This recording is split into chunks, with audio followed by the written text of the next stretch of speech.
ഷാപ്പി പറയും നമ്മളെ കേട്ടോ അങ്ങോട്ട് കാണിക്കും എന്തിനാ മെസ്സില് സാധനം മേടിക്കാൻ പോകാ.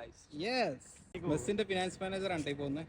ആ ഒരു അഹംഭാവല്ലേ, എന്തൊരു കുലീനമായിട്ടുള്ള ഒരു നടത്തുന്നുണ്ട്. മെസ്സിന്റെ ഷെഫ്, ദെൻ മെസ്സിന്റെ കോർഡിനേറ്റർ. നമ്മുടെ പർച്ചേസ് എന്നുള്ളത് വളരെ സൂക്ഷ്മതയോട് കൂടിയിട്ടുള്ളതാണ്. കാക്കു എങ്ങനെ നമ്മളെ ബഡ്ജറ്റ് ഫിനാൻസ് മാനോട് നമുക്ക് ചോദിക്കാം. ഇന്നത്തെ നമ്മളെ ബഡ്ജറ്റ് എത്രയാണ്? എത്ര കൊടുക്കാന്നാണ് പറഞ്ഞത് ഷാപ്പിയ? എന്തെടുക്കാന്നാണ് കാക്കു? എന്തെടുക്കാം? നമ്മളെ എതിരാളി blogger. Hello, how are U?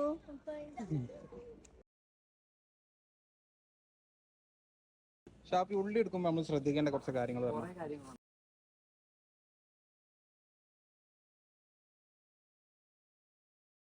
ഷാപ്പിനെ കണ്ടിട്ട് നിങ്ങൾക്ക് എന്ത് തോന്നുന്നു?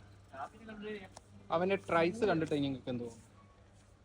യെസ്, നിങ്ങൾ തോന്നിയ പോലെ തന്നെ അവൻ ജിമ്മിന് പോകുന്നുണ്ട്.